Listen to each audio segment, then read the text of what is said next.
Hey guys, tonight we slip into the dusty starlit streets of ancient Uruk, where the air hums with the faint, sweet tang of fermenting barley. Picture yourself trudging barefoot through warm sand, past mud-brick homes glowing under a fat Mesopotamian moon. The Tigris and Euphrates rivers murmur nearby, cradling this cradle of civilization. And somewhere close, a brewer stirs a bubbling clay pot, coaxing grain into Sumeria's favorite drink, beer. You're in 3000 BCE, and beer isn't just a beverage. It's practically the lifeblood of the city. One wrong move, like spilling a sacred brew, and you probably won't survive the glares of grumpy priests. So, before you get comfortable, take a moment to like the video and subscribe, but only if you genuinely enjoy what I do here. Drop a comment with your city and local time. I'm curious where you're drifting off from tonight. Now dim the lights, maybe turn on a fan for that soft background hum, and let's ease into tonight's journey together. You're standing in Uruk's bustling heart, where the night feels alive despite the quiet. The stars above are sharp, like someone scattered diamonds across a black cloth, and you can't help but squint at them, wondering how Sumerians navigated without GPS. Spoiler: they didn't need it. Their world revolved around the rivers, the gods, and, yep, beer. You catch masked text. Sumerian beer wasn't just a drink, it was a social glue, a ritual offering, and even a form of payment. You're walking past a low, open doorway now, catching a whiff of something earthy and warm. Inside, a woman kneads dough, but next to her, a man stirs a wide clay pot over a fire.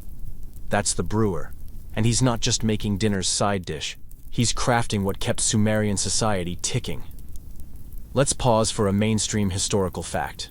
Sumerians were brewing beer as early as 3500 BCE, making it one of humanity's oldest recorded recipes. You lean closer, peering into the pot. It's a murky mix of barley, water, and some mysterious herbs. Nothing like your corner store IPA. The brewer glances up, his face smudged with soot, and you notice his hands are calloused from years of stirring. You wonder how he keeps from passing out in this heat, wearing nothing but a linen kilt. A stray dog trots by, sniffing the air, probably hoping for a splash of the good stuff. Joke number one, you think to yourself, if dogs drank beer back then, they'd probably write better epic poems than Gilgamesh. You step back into the street, dodging a cart piled with barley sacks. The Sumerians didn't mess around with their beer. It was thick, almost chewy, sipped through straws to avoid the chunky bits. You imagine trying it and wince. Your modern taste buds would probably stage a revolt. But for them, it was divine. Literally. They believed beer was a gift from the gods, and you're starting to see why. Every corner of Uruk seems to hum with its production. You pass a small shrine with a clay figurine of a goddess, probably Ninkasi, the beer deity. Yeah, they had a goddess for beer. That's how serious this was. Historians still argue whether Sumerian beer was more like ale or a sour mash, with some clay tablets hinting at varied recipes. You're no scholar, but you can feel the weight of this place's obsession. A quirky tidbit: some Sumerians were buried with jars of beer, presumably to keep the party going in the afterlife. You chuckle, imagining a ghostly Sumerian cracking open a 5,000-year-old brew. The street narrows, and you brush against a warm mud wall, feeling the grit under your fingers. It's quiet now, save for the distant clink of pots and the soft slosh of liquid being poured. You're heading toward a brewery, drawn by the scent of roasted grain and something faintly sweet. The air grows warmer as you approach a low building with a reed-covered roof. Inside, you see rows of clay jars, some as big as your torso, lined up like ancient wine barrels. A worker, sweat beading on his brow, pours a batch of mashed barley into one. You notice a faint fizzing sound, fermentation in action. You're struck by how much effort this takes. No automated machines here, just raw human grit and a lot of patience. You try lifting a jar, and, yep, it's heavier than your ego after a good karaoke night. Joke number two: if Sumerians had gym memberships, they'd all be for pottery lifting classes. You wander deeper into the brewery, noticing the floors packed dirt, smoothed by years of foot traffic. The brewer's assistant, a kid barely taller than the jars, hands you a reed straw. You hesitate. Drinking from a communal pot feels like a health code violation. But you give it a go. The beer's warm, gritty, and tastes like sour bread. You fake a smile, not wanting to offend. The kid grins, gap-toothed, and you wonder if he's pranking you with the worst batch. The Sumerians loved this stuff, though. It was breakfast, lunch, and dinner for some. You glance at the jars again, their surfaces etched with simple wedge-shaped marks. Cuneiform, the world's first writing system, often used to tally beer rations.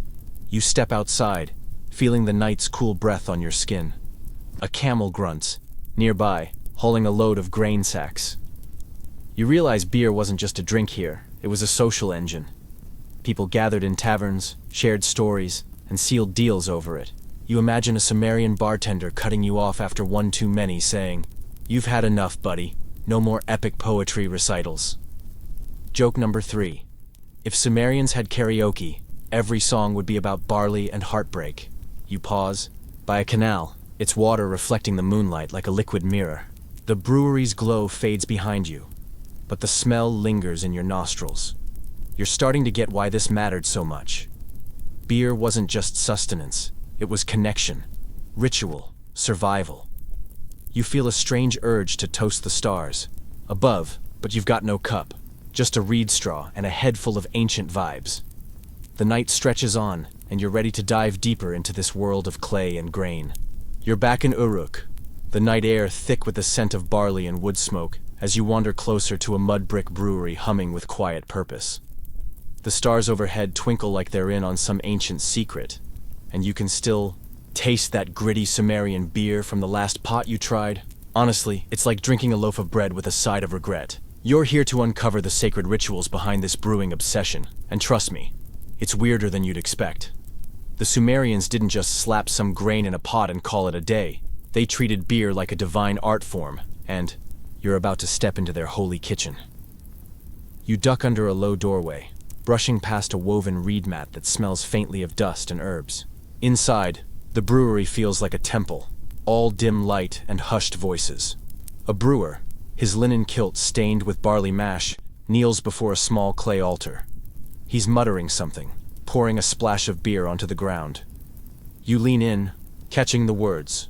Prayers to Ninkasi, the goddess of brewing. Mainstream fact alert. Sumerians believed beer was a direct gift from the gods, with recipes etched into clay tablets as early as 1800 BCE. Some even called hymns to Ninkasi.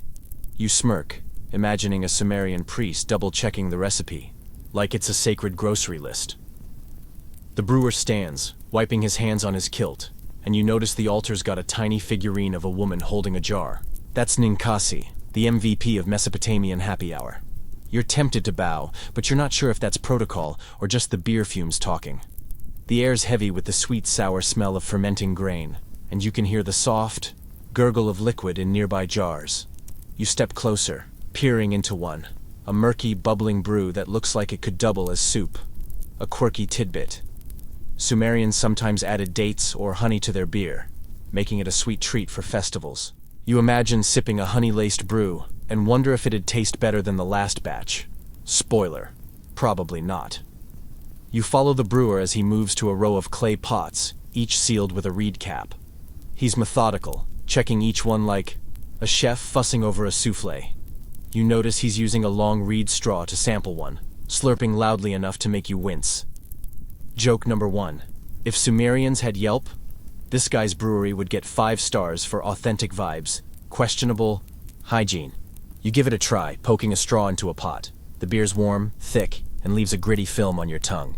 You're not sure if you're drinking history or just bad decisions. Historians still argue whether these rituals were purely religious or partly practical, like a way to ensure consistent brews. You watch the brewer sprinkle what looks like crushed herbs into a pot, his movements deliberate, almost reverent. You're struck by how much this feels like a ceremony. Every stir, every pour, a nod to the gods. You wander to a corner where a woman's grinding barley on a stone quern, her hands moving in a steady rhythm. The sound's hypnotic, like a lullaby carved from stone. You try mimicking her, but your arms give out in 10 seconds. Joke number 2. Sumerian workouts. Grind barley, lift jars, pray you don't drop either. The brewery's walls are etched, with faint cuneiform marks, probably tallying batches or offerings. You run your fingers over them, feeling the wedge-shaped grooves. This place isn't just about making beer. It's about keeping the gods happy and the community fed. You notice a small clay bowl filled with barley grains, left by the altar, as an offering. You're tempted to sneak a grain, but the brewer's watching, and you don't want to be the guy who angers Ninkasi. Instead, you step back, letting the smoky air fill your lungs. The brewery's alive with small sounds, clinking pots, soft prayers, the occasional cough from a worker who's inhaled too much grain dust. You glance outside, where the moon's climbed higher, casting silver light over Uruk's rooftops. The ritual's winding down now, and the brewer pours another splash of beer onto the altar, murmuring thanks. You feel a strange calm, like you're part of something bigger than yourself. The beer's not great, but the vibe? Pure magic. You remember that dog from earlier, sniffing around for scraps, and wonder if he's waiting for a divine sip too. Joke number 3. If Ninkasi had a pet, it'd probably be a barley-obsessed hound. You linger by the doorway, reluctant to leave this sacred space. The brewer's already back at work, stirring another pot, his face lit by the fire's glow. You're starting to get why beer was worth praying for. It's not just a drink, it's a lifeline, a ritual, a piece of Sumerian soul. The night's still young, and there's more to uncover, but for now, you let the brewery's warmth wrap around you like a blanket. You're still in Uruk, the night air cool against your skin as you leave the brewery's sacred hum behind, drawn now to the sluggish, silver flow of the Euphrates River just beyond the city's edge. The water glints under the moonlight, lazy, ripples catching the glow like a liquid mirror, and you can smell the damp earth mixed with that ever-present barley tang. You're here to see how this river, the lifeblood of Sumeria, turned a bunch of soggy grains into the beer that kept everyone, from priests to peasants, happy. The Euphrates isn't just a pretty backdrop. It's the unsung hero of every clay pot brew you've tasted so far. And trust me, you'd be parched without it. You crouch by the riverbank, dipping your fingers into the cool water. It's silty, not exactly Evian, but it's what makes this whole beer thing possible. Mainstream historical fact: the Euphrates and Tigris rivers were critical for Sumerian agriculture, irrigating barley fields that fed their brewing obsession. Around 3000 BCE. You look out at the dark expanse, imagining canals snaking through the city, carrying water to fields and breweries alike. A frog plops into the river, startling you, and you chuckle. Guess even ancient amphibians knew how to make an entrance. Joke number 1. If frogs ran Sumerian bars, they'd probably serve lily pad lagers. You follow a narrow canal that branches off the river, its banks lined with reeds that sway like they're whispering secrets. The canal leads to a barley field, where you see workers hauling water in leather buckets, their silhouettes sharp against the moonlit horizon. You try lifting a bucket, and yep, it's heavier than your last gym session. The water's murky, but it's gold to these fields. You notice how the barley stalks stand tall, their heads heavy with grain, ready for harvest. This is where the beer begins, and the river's the one calling the shots. You imagine a Sumerian farmer high-fiving the Euphrates, but then you remember. They're too busy toiling to invent fist bumps, a quirky tidbit. Sumerians sometimes mixed river silt into their beer mash, believing it added a divine earthiness to the flavor. You grimace, thinking about sipping mud-seasoned brew, but to them, it was probably gourmet. You wander closer to a small irrigation ditch, where a wooden sluice gate creaks as a farmer adjusts it.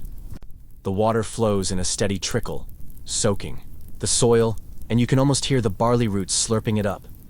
You're tempted to splash your face, but the silt makes you rethink that plan. Instead, you sit on the bank, letting the river's soft gurgle wash over you. It's hypnotic, like nature's own ASMR track. Historians still argue whether the Euphrates' seasonal floods were a blessing or a curse for Sumerian brewing, with some clay tablets hinting at ruined harvests, but others praising the fertile silt. You glance at the river, its surface calm now, but you can imagine it swelling, churning, maybe swallowing a brewery or two. You spot a kid nearby, tossing pebbles into the water, each ripple spreading like a tiny galaxy. You try it, but your pebble sinks with a sad plop. Joke number 2. If Sumerians had skipping stone contests, you'd be the guy fetching water instead. You walk along the canal, passing a cluster of mud brick huts where farmers live. A woman's washing clay jars in the water, scrubbing them, with a reed brush. You realize those jars are headed for the brewery, and the river's not just feeding the barley, it's cleaning the tools that make the magic happen. You pause, watching her work, her hands moving with the kind of rhythm that comes from years of practice. You try scrubbing a jar she hands you, but you're about as graceful as a camel on ice. She laughs, and you shrug, handing it back. The river's edge is alive with small sounds, splashing water, rustling reeds, the distant bleat of a goat. You think back to that gritty beer you tasted earlier, the one that made your modern taste buds cry for mercy. The river's why it exists, from the barley it grows to the water and the mash. You notice a small boat bobbing nearby, loaded with barley sacks, probably headed to a brewery downstream. The rower's humming a tune, and you wonder if it's about the river or the beer, or both. Joke number 3. If Sumerians had river cruises, the buffet would just be beer and more beer.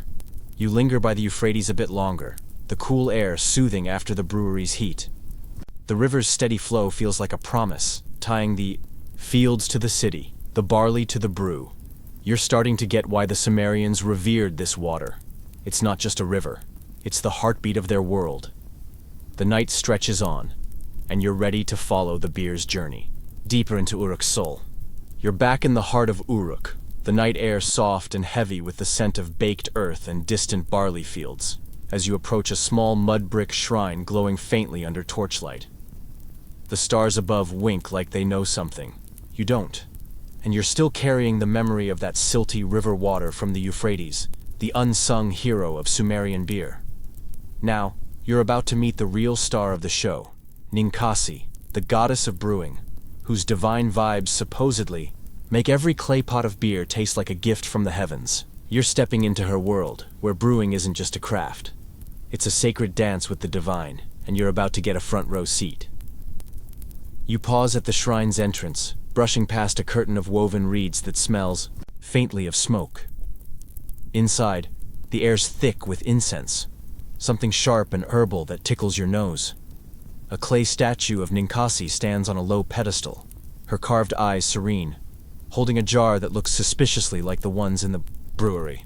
Mainstream historical fact: Ninkasi was revered as the goddess of beer in Sumerian culture, with a famous hymn from around 1800 BCE doubling as a brewing recipe. You smirk, imagining her as the ultimate bartender, serving cosmic brews to the gods. You're tempted to whisper a quick prayer for better tasting beer than that gritty stuff you tried earlier. A priestess, her linen robe embroidered with tiny barley motifs, is arranging offerings. Small bowls of grain and a splash of beer poured onto the floor. You watch her move with quiet precision, like she's choreographing a ritual older than the city itself. You try to mimic her grace, stepping lightly, but your sandal catches on a loose brick, and you nearly faceplant. Joke number 1. If Ninkasi's watching, she's probably thinking, "Stick to sipping, mortal." You recover, pretending it was intentional, and focus on the priestess. She's chanting softly, words you don't understand but feel in your bones, like a lullaby for the soul. A quirky tidbit: Sumerians believed Ninkasi personally taught humans to brew, and some tablets suggest women were the first brewers running sacred beer shops. You glance at the priestess, wondering if she's doubling as a brewer after hours.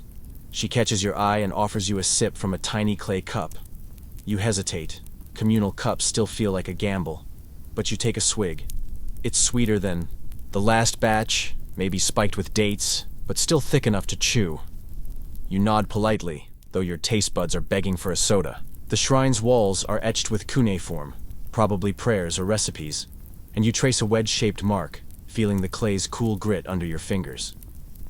Historians still argue whether Ninkasi's hymn was a literal recipe or a poetic metaphor, with some claiming it describes exact brewing steps while others see it as divine fan fiction. You listen to the priestess's chant, catching the rhythm, if not the meaning. The shrine's flicker of torchlight makes the statue seem alive, and you half expect Ninkasi to wink at you. You wander to a corner where a small fire crackles, heating a pot of barley mash. The smell's warm, almost comforting, like a hug from a slightly drunk ant. You imagine Ninkasi herself stirring this pot, her divine hands making beer that probably tasted better than the mortal stuff. You step closer to the fire, noticing a pile of reeds used to strain the brew. You try picking one up, but it's stickier than expected, coated in some kind of resin. You drop it fast, wiping your hands on your imaginary Sumerian kilt. Joke number 2. If Sumerians had health inspectors, these reeds would get a hard pass. The priestess doesn't notice. Too busy, arranging more offerings. You see a clay tablet nearby, its surface scratched with what looks like a tally of beer jars. You wonder if it's an offering log or just ancient inventory. Either way, it's proof this goddess runs a tight ship. Outside, the night's grown quieter, the city settling into a soft hum of distant voices and river murmurs. You linger in the shrine, soaking in the calm. The priestess pours another splash of beer for Ninkasi, and you feel a strange urge to join in, but you've got no brew to offer. Instead, you close your eyes, letting the incense and chants wrap around you like a blanket. Joke number 3. If Ninkasi threw a party, the guest list would be gods, brewers, and one very confused time traveler. You. The shrine's glow fades as you step back into the night, ready to follow the beer's journey deeper. But for now, you're wrapped in the goddess's quiet magic. You're still wandering through Uruk's starlit streets, the faint echo of Ninkasi's shrine lingering in your mind as you catch the familiar whiff of fermenting barley pulling you toward a squat, mud-brick brewery. The night air's cooler, now brushing your skin like a soft whisper, but the ground's still warm from the day's relentless sun. You're about to get up close with the heavy clay pots that turn grain into Sumerian beer. And let's just say, this isn't your average craft brewery tour. These pots are the unsung workhorses of Uruk's beer obsession, and you're about to feel the weight, literally, of their role in this ancient art. You step inside, dodging a low beam that smells of baked clay and old grain. The brewery's dim, lit by flickering oil lamps that cast long shadows across rows of clay jars, some so big you could curl up inside them. Mainstream historical fact: Sumerian brewers used large, unglazed clay pots for fermentation, some holding up to 40 liters, as evidenced by archaeological finds from 3000 BCE.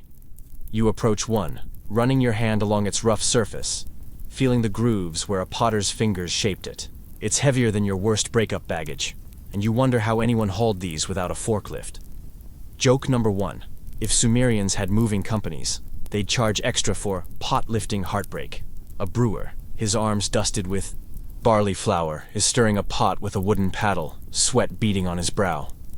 You watch the thick, porridge-like mash bubble, giving off a sour, sweet smell that's oddly comforting, like a weird soup you'd eat on a dare.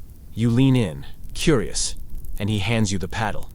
You give it a stir, but it's like wrestling a stubborn mule. Your arms scream within seconds. The brewer chuckles, probably thinking you're better suited to sipping than stirring. A quirky tidbit: some pots were sealed with clay lids etched with cuneiform blessings, meant to keep evil spirits from souring the brew. You check the pot's rim.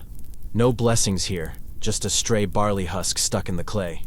You move to another jar, this one fizzing softly, the fermentation alive and chatty.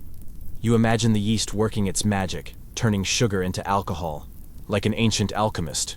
You're tempted to dip a reed straw in, but you remember that gritty beer from earlier and hesitate. Historians still argue whether Sumerians understood fermentation as a chemical process, or just thought Ninkasi was sprinkling divine sparkles into the mix. You glance at the brewer, who's now pouring water from a smaller jar into the mash. The water's murky, thanks Euphrates, but it's what keeps this whole operation going. You try lifting a water jar, and, yep, it's another reminder you're not cut out for Sumerian CrossFit. The brewery's floor is packed dirt, slick with spilled mash, and you nearly slip, catching yourself on a pot's edge. Joke number 2. If Sumerians had slip-and-fall lawsuits, this place would be bankrupt by noon. You steady yourself, noticing a stack of broken pottery in a corner, shards from pots that didn't survive the firing process, or a clumsy apprentice. You pick up a piece, its edge sharp enough to make you wince. The brewer notices and gestures for you to toss it back. No souvenirs allowed. You comply, wondering how many pots they went through in a year. The air's thick with heat and the yeasty tang of fermentation, like you're trapped in a bread oven with a drinking problem. You wander to a row of smaller jars, their mouths covered with woven reeds.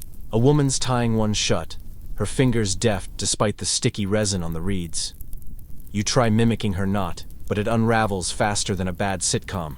She smirks, and you shrug, pretending you meant to make modern art. The pots are everywhere, some stacked, some half buried in the floor to keep cool. You realize this isn't just a brewery, it's a pottery juggernaut, churning out vessels as fast as the beer itself. Joke number 3. If Sumerians had reality TV, it'd be extreme pot-making Uruk edition. You step back, letting the brewery's rhythm wash over you. The slosh of mash, the clink of clay, the brewer's low hum as he works. You think back to the river water and Ninkasi's shrine, how it all funnels into these pots. They're not just containers. They're the heartbeat of Sumerian beer, holding the city's liquid soul. The night's still young, and you're ready to follow the brew's journey further.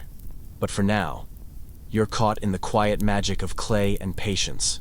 You've left the pottery-packed brewery behind, the warm scent of fermenting barley still clinging to your imaginary kilt as you step into the buzzing heart of Uruk's tavern district, under a starry Mesopotamian sky. The air's alive with laughter, clinking clay cups, and the faint slosh of beer being poured, pulling you toward a low mud-brick building with a reed awning flapping in the breeze.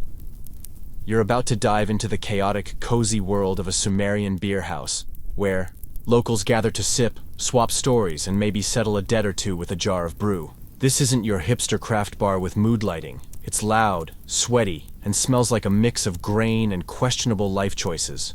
You push through a crowd at the entrance, dodging a guy balancing 3 clay cups like he's auditioning for a circus. Inside, the tavern's a sensory overload. Flickering oil lamps, shouting merchants, and a woman strumming a lyre in the corner, her tune barely audible over the chatter. Mainstream historical fact. Sumerian taverns, often run by women, were social hubs where beer was consumed in large quantities, as noted in cuneiform records from around 2500 BCE. You squeeze onto a reed mat, trying not to spill someone's drink. The floor's sticky, and you're pretty sure it's not just spilled beer. Joke number 1. If Sumerians had bar reviews, this place would get 5 stars for vibes, 0 for mopping. A server, her hair braided with tiny clay beads, hands you a wide clay cup filled with murky beer. You grab a reed straw, your new best friend after that last gritty sip, and take a cautious slurp. It's thick, sour, and tastes like it's been fermenting since the last lunar eclipse. You grimace but nod politely, noticing the guy next to you chugging his like it's a divine elixir.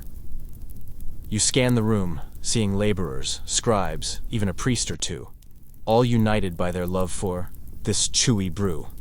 A quirky tidbit. Some taverns doubled as informal banks, where you could pay debts with beer rations recorded on clay tablets. You imagine settling your tab with a jar of IPA and wonder if they'd accept it?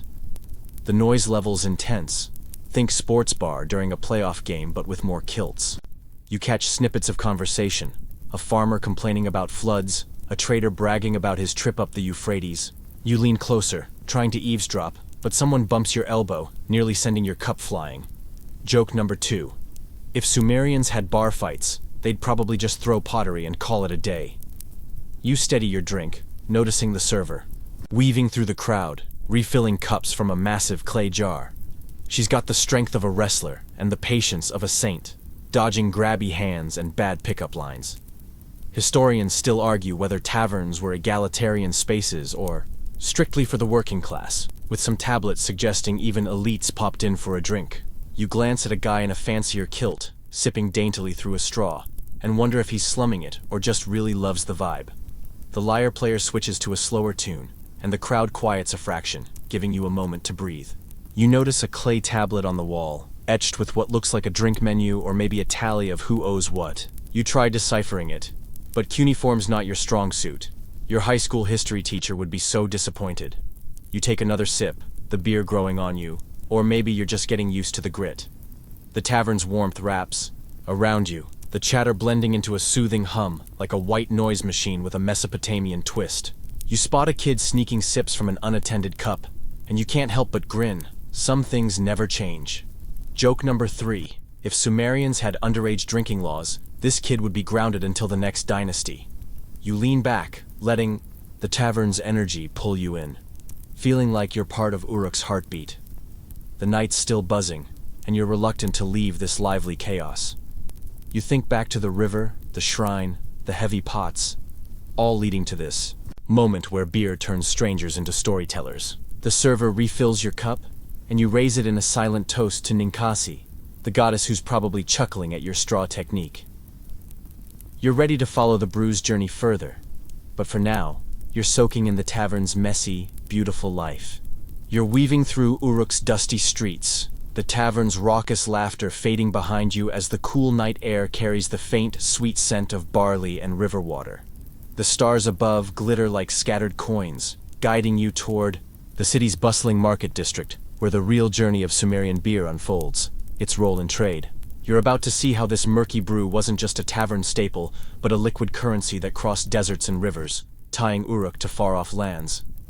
Picture yourself as a trader, your sandals slapping the dirt, a clay jar of beer strapped to your back, and a camel giving you serious side-eye. This is no leisurely stroll. It's the pulse of ancient commerce, and you're in the thick of it. You reach the market, a chaotic sprawl of reed stalls lit by flickering torches. Merchants shout over each other, hawking everything from wool to lapis lazuli beads. But your nose picks up that familiar fermented tang. Mainstream historical fact: Sumerian beer was a key trade good, exchanged along routes connecting Mesopotamia to regions like Elam and the Indus Valley by 2500 BCE. You spot a trader, his kilt stained with travel dust, bartering a stack of clay, jars for a bundle of cedar wood. You try lifting one of his jars, and, yep, it's heavier than your last online shopping spree. Joke number 1. If Sumerians had delivery apps, they'd charge extra for camel-proof packaging. You wander closer, dodging a donkey loaded with grain sacks, the traders arguing with a buyer, gesturing at the jars like they're fine art. You notice the jars are sealed with clay caps, some stamped with cuneiform marks, probably proof of quality or origin. A quirky tidbit: some traders spiked their beer with herbs like coriander to make it stand out in distant markets, like the ancient version of a limited edition craft brew. You imagine sipping a coriander-laced batch and wonder if it'd taste better than that gritty tavern swill. Probably not, but you're curious. You lean in, catching the trader's pitch about Ninkasi's finest, and you can't help but smirk at his sales swagger. The market's alive with movement, carts creaking, voices haggling, the occasional bleat of a goat. You follow a narrow path to a canal where boats bob, loaded with beer jars headed down the Euphrates. You try helping a boatman tie a rope, but your knot unravels faster than a bad rom-com. He laughs, waving you off, and you shrug, pretending you meant to make a modern art statement. Historians still argue whether beer was traded more for its cultural value or as a practical food source, with some tablets suggesting it was both a status symbol and a survival ration. You watch a boat glide away, its cargo glinting under the moonlight, and realize this brew's connecting Uruk to places you'll never see. You pause by a stall where a woman's counting clay tokens, tiny beer jar shapes that tally trade deals. You pick one up, its edges worn smooth, and imagine it as ancient pocket change. Joke number 2. If Sumerians had wallets, they'd be stuffed with beer tokens and bad cuneiform receipts. You hand it back, noticing her sharp glance. She's not falling for your curious tourist act. The market's energy is infectious, though, and you feel the buzz of commerce, the way beer flows like liquid gold through these stalls. You spot a foreign trader, his accent thick, trading a jar for a shiny obsidian blade. You wonder what stories his beer will tell when it reaches his homeland. The night's growing quieter, but the market still hums with deals being struck. You think back to the tavern, the brewery, the river, all feeding this trade network that stretches beyond Uruk's walls. You try bartering for a small jar, offering an imaginary handful of grain, but the trader just raises an eyebrow. Joke number 3. If Sumerians had eBay, you'd be outbid by a guy with better barley. You step back, letting the market's rhythm wrap around you, the clink of jars and murmur of voices blending into a soothing hum. The beer's journey is bigger than you thought, and you're ready to follow it further. But for now, you're caught in the flow of ancient trade. You're still in Uruk, the market's lively hum fading as you slip away from the torchlit stalls, your sandals kicking up dust that smells faintly of barley and river mud. The night sky is a deep velvet, studded with stars, guiding you toward a quiet corner of the city where scribes work by lamplight, scratching secrets onto clay. You're about to dive into the world of Sumerian beer recipes, etched on tablets that double as the world's oldest brewing guides. Picture yourself squinting at wedge-shaped marks, trying to decode the ancient equivalent of a cookbook, while a scribe side-eyes your terrible cuneiform skills. This is where beer meets bureaucracy, and you're about to get schooled. You step into a low, mud-brick room, the air thick with the musty scent of damp clay and sesame oil from a flickering lamp. A scribe, his fingers stained with reed ink, hunches over a tablet, carving precise wedges with a stylus. Mainstream historical fact: Sumerian clay tablets from around 1800 BCE include detailed beer recipes, like the Hymn to Ninkasi, which outlines steps for brewing with barley and emmer wheat.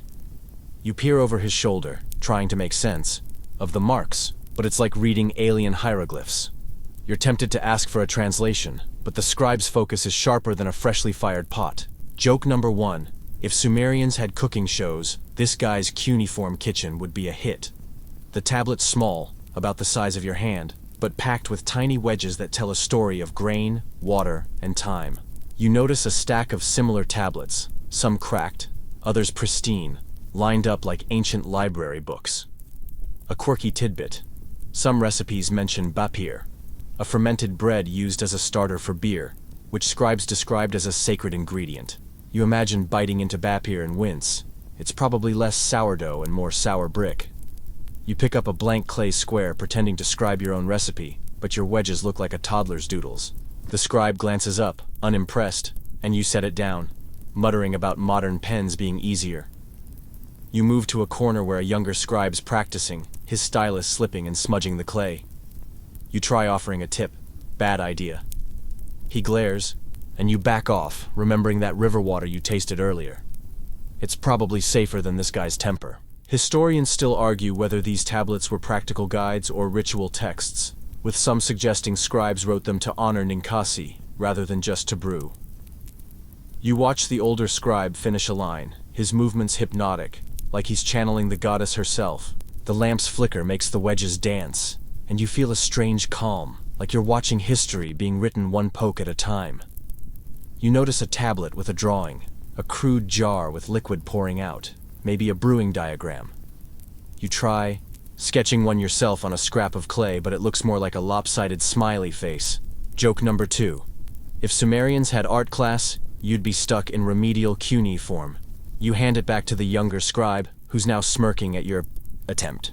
The room's quiet, save for the soft scratch of styluses and the occasional cough from dust. You realize these tablets aren't just recipes. They're snapshots of a culture where beer was sacred enough to write down, to preserve for eternity. You step closer to a shelf, spotting a tablet with what looks like a tally, maybe beer rations or temple offerings. You think back to the tavern, the market, all fueled by this brew now immortalized in clay. You try lifting a tablet, expecting it to be light, but it's denser than your last history textbook. The scribe mutters something, probably telling you to stop touching his stuff. Joke number 3. If Sumerians had libraries, you'd be the guy banned for dog-earing clay. You step back, letting the room's rhythm, scratch, press, sigh, wrap around you like a lullaby. The night's deep, and you're ready to follow the beer story further, but for now, you're lost in the scribe's quiet craft. You've slipped away from the scribe's quiet den, their clay tablets and stylus scratches fading as you step back into Uruk's warm night, the air heavy with the scent of sun-baked earth and distant barley fields. The stars above are sharp, like pinpricks in a dark curtain, guiding you toward the sprawling fields just outside the city, where the real work of Sumerian beer begins, harvesting barley under Mesopotamia's blazing sun. You're about to trade your imaginary kilt for a farmer's life, trudging through dusty rows, your hands gritty with grain. This isn't a peaceful stroll, it's a sweaty, back-breaking grind, and you're about to feel every bit of it. You reach the fields, stretching wide under the moonlight, though you can still feel the ghost of the day's heat radiating from the soil. Barley stalks sway gently, their golden heads heavy, ready for harvest. Mainstream historical fact: Barley was a staple crop in Sumeria by 3000 BCE, grown in irrigated fields fed by the Euphrates and used as the backbone of their beer. You grab a stalk, its rough texture prickling your palm, and try snapping it free. It's tougher than it looks, like nature's way of saying, work for it. Joke number 1. If Sumerians had motivational posters, they'd read, "Keep calm and harvest barley." A farmer nearby, his skin bronzed from endless days under the sun, swings a flint sickle with a rhythm that's almost hypnotic. You try mimicking him, but your cuts are sloppy, leaving half the stalk behind. He chuckles, handing you a better grip, and you manage a cleaner slice. Barely. The air's thick with dust, sticking to your sweat, and you're already dreaming of that gritty tavern beer. Bad as it was. A quirky tidbit. Sumerians sometimes sang to their crops, believing it coaxed the barley to grow, like an ancient playlist. For plants. You hum a tune, feeling silly, but the stalks don't seem impressed. You move deeper into the field, dodging irrigation ditches that glint like silver threads under the moon. The waters from the Euphrates, that river you stood by earlier, and you can almost hear its murmur in the distance. You try lifting a basket of harvested barley and, yep, it's heavier than your gym phase last January. The farmer points to a pile of grain ready for threshing, and you give it a go, stomping to separate the kernels. Your sandals slip, and you nearly face plant into the pile. Joke number 2. If Sumerians had TikTok, you'd be the viral barley fail guy. Historians still argue whether barley harvests were communal efforts or controlled by temples, with some tablets hinting at priests overseeing the fields like ancient farm bosses.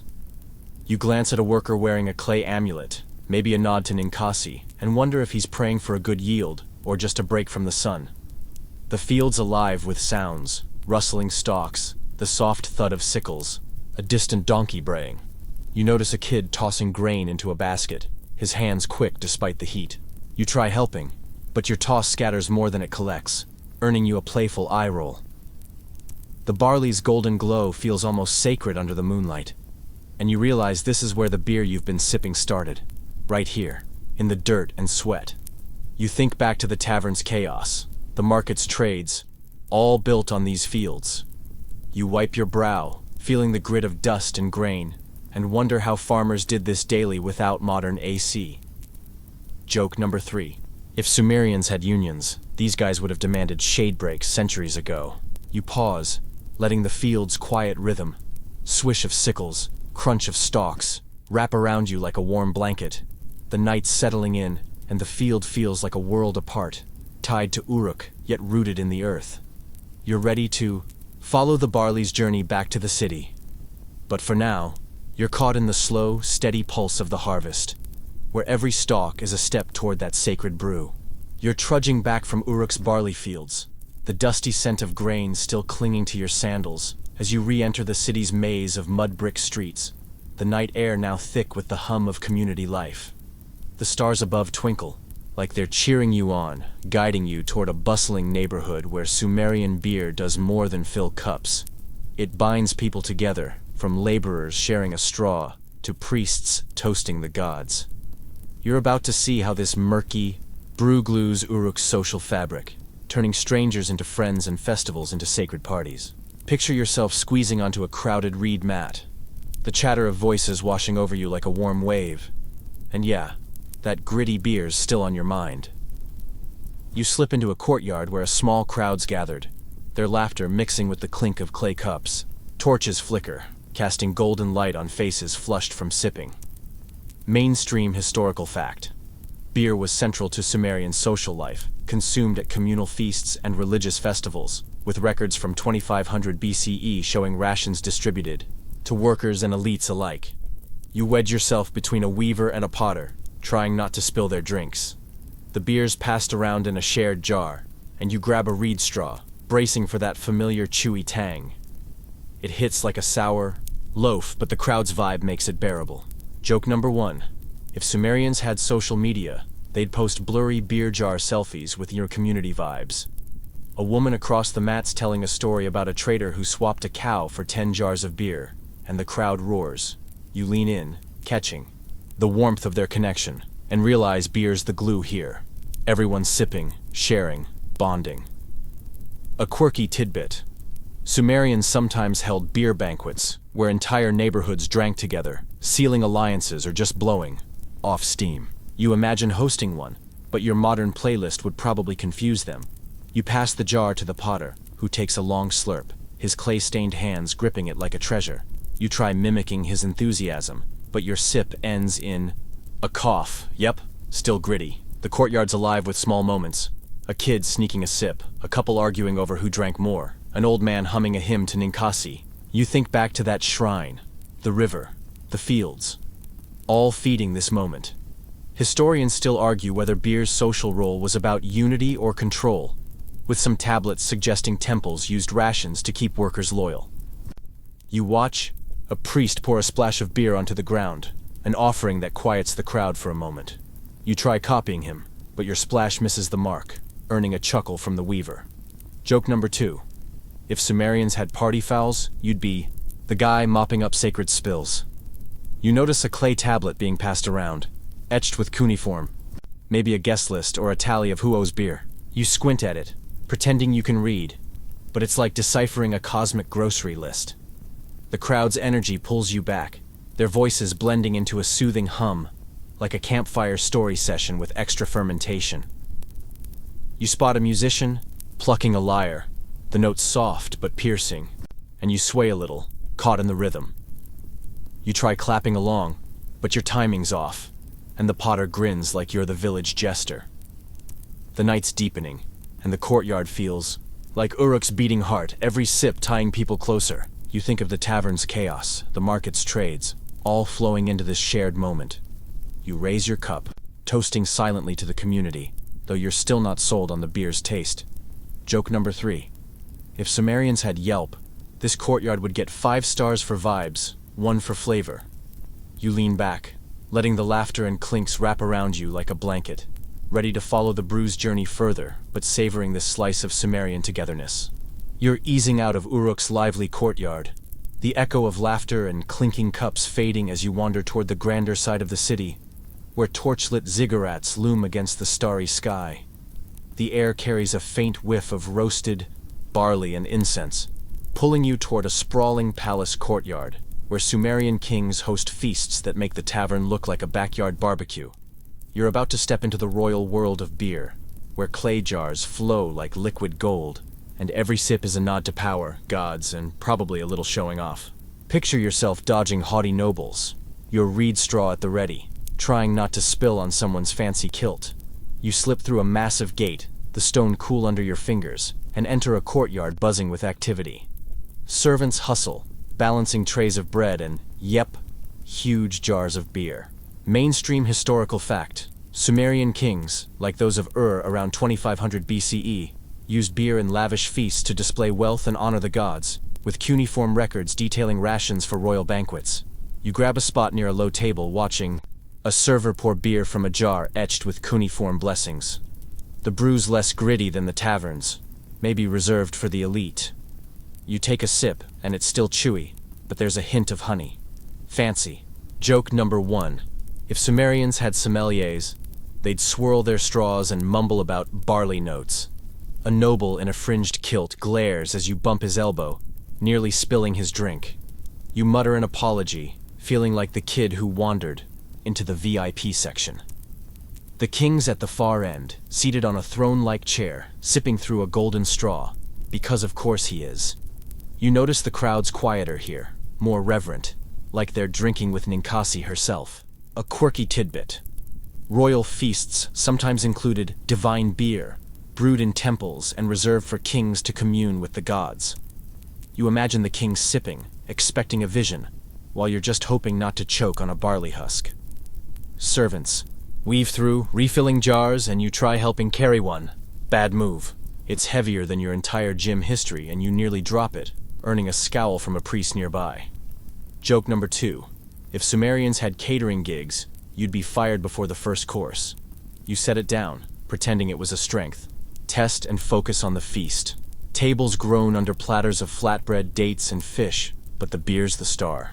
You spot a musician strumming a lyre, the notes soft against the clink of cups, and you sway a little, caught in the royal vibe. Historians still argue whether these feasts were purely for prestige or also diplomatic, with some tablets suggesting kings gifted beer to seal alliances with neighboring cities. You watch a foreign envoy, his robe oddly colorful, sip cautiously, probably wondering if the brew's safe. You relate, your modern stomach still skeptical of that last cup. The courtyard's lit by torches, their flicker painting the walls with dancing shadows, and you feel the weight of the moment, like you're part of something bigger than Uruk. You think back to the fields, the tavern, the market, all feeding this royal spectacle. You try mingling, offering a toast to a noble, but your cuneiform, small talk flops, and he walks away. Joke number 3. If Sumerians had networking events, you'd be the guy stuck talking to the goats. You lean against a pillar, sipping slowly, letting the feast's rhythm, clinks, murmurs, the occasional laugh wrap around you. The beer's tying this crowd together, from the king to the envoys, just like it did in the courtyard you left behind. The night's deep, and you're ready to follow the brew's journey further, but for now, you're soaking in the grandeur of royal rounds, where every sip feels like a brush with power. You're slipping away from the opulent royal feast, the clink of golden straws, and the murmur of nobles fading as you wander back into Uruk's quieter streets, the night air cool and laced with the faint, earthy scent of barley dust. The stars, above, gleam like scattered jewels, guiding you toward a small workshop tucked behind a brewery, where the glow of a single oil lamp spills onto the dirt. You're about to uncover the surprising ingenuity of Sumerian brewing tools, the unsung, gadgets that turned grain into beer long before anyone dreamed of stainless steel tanks. Picture yourself fumbling with a clay sieve, trying not to look like a total rookie while a brewer smirks at your modern clumsiness. You step inside, brushing past a reed curtain that smells of smoke and resin. The workshop's cramped, cluttered, with clay tools, wooden paddles, and stacks of dried reeds. Mainstream historical fact: Sumerians used specialized tools like clay sieves and fermentation jars, some found in digs from 3000 BCE, to streamline brewing with remarkable precision for their time. You pick up a sieve, its holes uneven but clever, designed to strain the chunky bits from the beer. It's lighter than the jars you wrestled earlier, but still feels like it could double as a weapon. Joke number 1. If Sumerians had infomercials, this sieve would be sold as Ninkasi's Grain Tamer, yours for 3 barley sacks. A brewer's apprentice, his hands smudged with clay, is shaping a new jar on a potter's wheel, his foot nudging a stone to keep it spinning. You try giving it a spin, but the wheel wobbles like a bad dance move, and the apprentice laughs, handing you a finished jar instead. It's got a narrow neck for pouring, a small but genius tweak to control the flow. A quirky tidbit: some Sumerian brewers used hollowed-out reeds as early pipes to transfer liquid between jars, like the world's first plumbing hack. You imagine rigging one up, but you'd probably flood the place. You stick to admiring the tools, noticing a wooden paddle carved with cuneiform, maybe a brewer's signature or a prayer. You move to a corner where a stack of clay strainers sits, some cracked from overuse.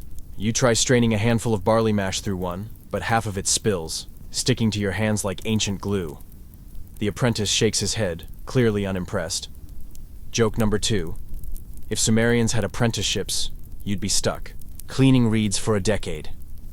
Historians still argue whether these tools were standardized across Sumer or unique to each brewery, with some tablets hinting at trade secrets passed down through families. You watch the apprentice test a new sieve, pouring water through it, the stream steady and clean. Proof these tools were no accident. The workshop's air is thick with the smell of clay and fermenting grain, and you notice a small fire heating a pot of resin, used to seal jar lids. You try stirring it, but the heat's intense, and you back off, not wanting to burn your imaginary kilt. The tools around you, sieves, paddles, even a stone pestle for grinding herbs, are simple but clever, each solving a problem you'd never think of. You think back to the river, the fields, the tavern, all relying on this ingenuity to keep the beer flowing. You spot a reed tube, maybe one of those early pipes, and try blowing through it, producing a sad whistle instead of a pour. The apprentice grins, and you shrug, blaming the moonlight. The night's quiet outside, the workshop's hum of activity a soft contrast to the city's bustle.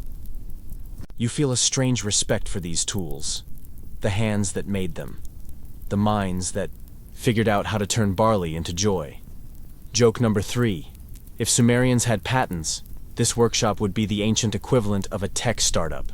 Knee linger, running your fingers over a sieve's rough edge, letting the workshop's rhythm, clink of clay, scrape of wood, wrap around you like a lullaby. The beer's journey is clearer now, and you're ready to follow it further. But for now, you're caught in the quiet brilliance of Sumerian innovation. You're easing out of the workshop's warm glow, the clink of clay tools fading as you step back into Uruk's starry night. The air now carrying a faint whiff of roasted barley and something sweeter, like dates left out in the sun. The city's quiet hum guides you toward a small, open courtyard where a storyteller's voice rises and falls, weaving tales under the moonlight.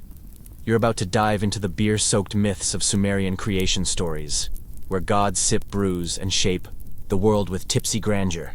Picture yourself cross-legged on a reed mat, a clay cup of that gritty beer in hand, trying to keep up with epic tales that make your modern bedtime stories feel like tweets.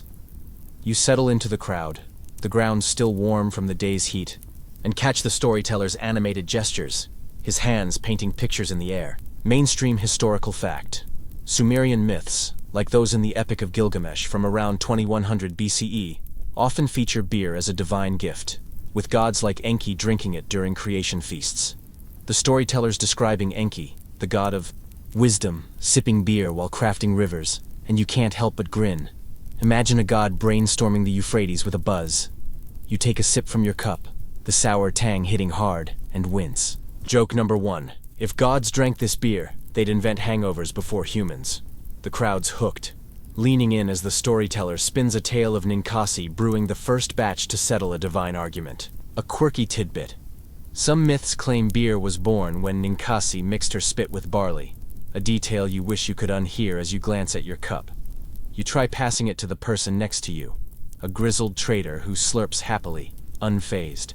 The story shifts to how beer saved humanity from a flood, with Enki sneaking a sip to outsmart the other gods. You're skeptical but charmed, the tale's rhythm pulling you in like a lullaby. You adjust your mat, dodging a stray pebble that's digging into your leg. Historians still argue whether these beer-heavy myths were meant to teach brewing or just glorify it, with some tablets suggesting priests used them to hype temple brews. You listen as the storyteller describes a divine tavern where gods drank from golden jars, and you think back to that royal feast, wondering if the king was channeling Enki with his fancy straw. You try whispering a question to the trader, but he shushes you, too caught up in the tale. Joke number 2.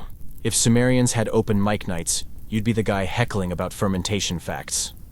The courtyard's lit by a single torch, its flicker making the storyteller's face glow like he's channeling Ninkasi herself.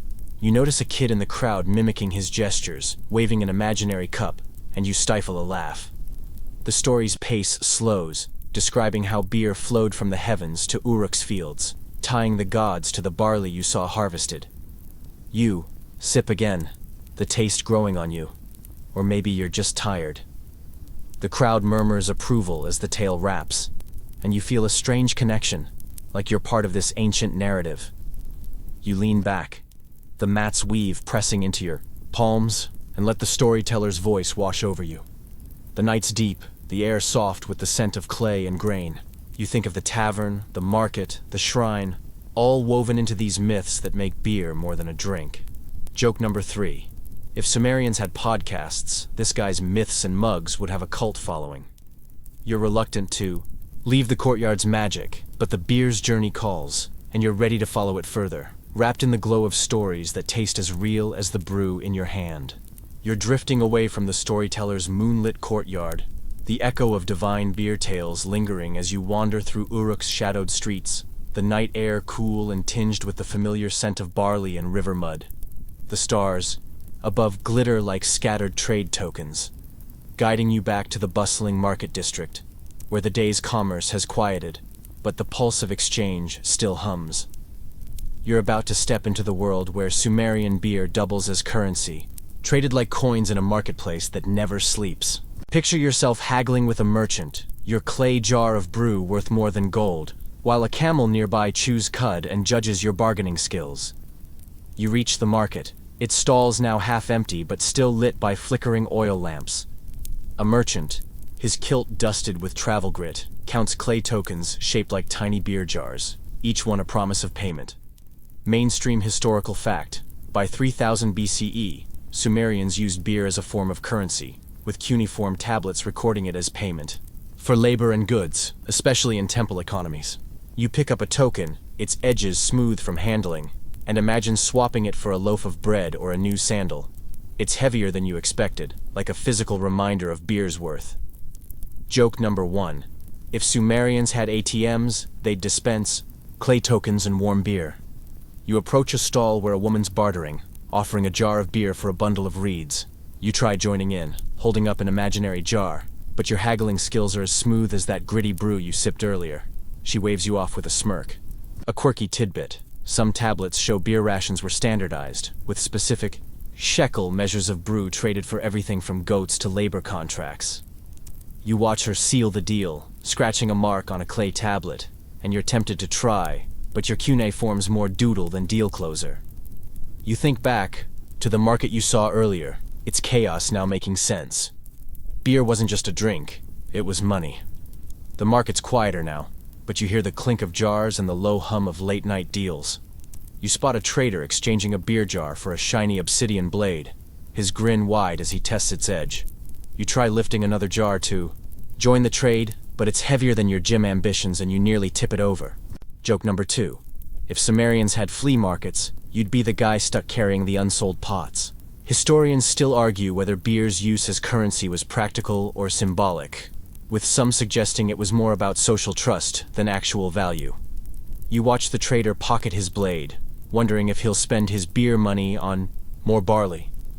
You wander to a canal-side stall, where a boat's unloading jars under the moonlight. The water reflects the stars, tying this scene to the Euphrates you stood by earlier.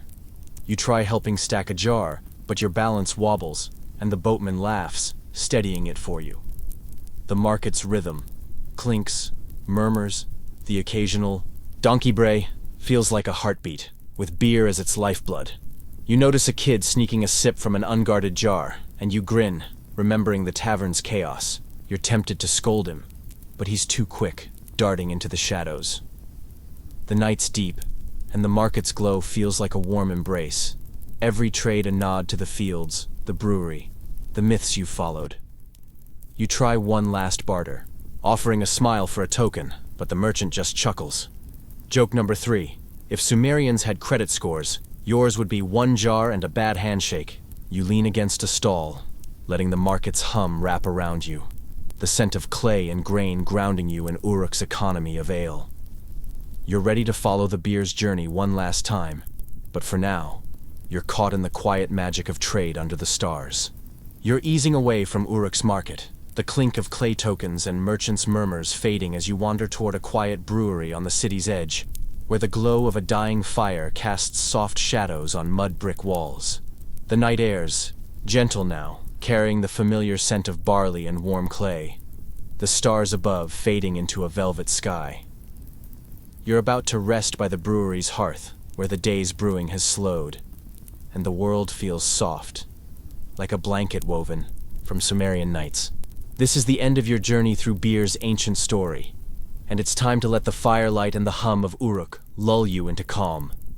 You slip inside, the brewery's warmth wrapping around you like an old friend.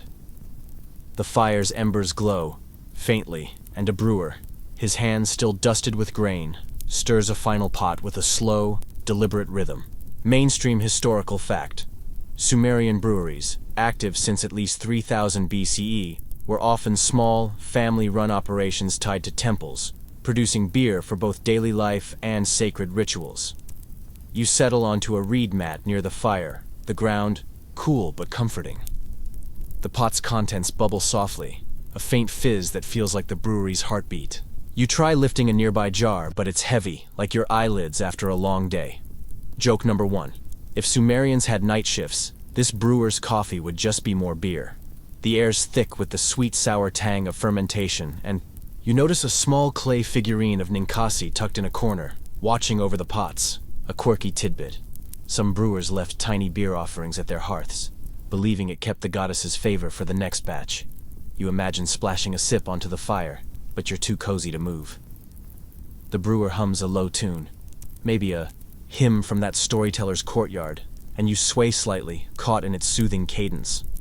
Historians still argue whether breweries were sacred spaces or just practical workshops, with some tablets hinting at rituals performed right here, by the fire. You lean closer to the embers, their warmth kissing your face, and think back to the river, the fields, the tavern, all flowing into this quiet moment. The brewer sets down his paddle, wiping sweat from his brow, and offers you a reed straw. You take a final sip, the beer's familiar grit softened by the fire's glow, like it's carrying the whole journey in its taste. You smile, though your modern taste buds still protest. Joke number 2. If Sumerians had baristas, they'd serve this brew with a side of deal with it. The brewery's sounds, soft sloshes, the crackle of embers, a distant owl's call, blend into a lullaby, pulling you deeper into calm. You notice a cracked jar in the corner, a relic of the tools you saw, and feel a strange gratitude for the hands that shaped it. The night's deep. The stars outside barely visible now. And you're ready to let go. To drift. Joke number 3. If Sumerians had bedtime stories, they'd all end with a sip and a snore. Wind down. You sink deeper. Into the mat, the fire's glow fading to a gentle pulse. Like the last breaths of a long day, the brewery's warmth lingers, wrapping you in a cocoon of ancient scents. Barley, clay, a hint of river water. You imagine the Euphrates flowing softly outside, its ripples carrying Uruk's stories into the night. The brewer's gone quiet, his work done, and the pots sit still, their contents settling like your thoughts.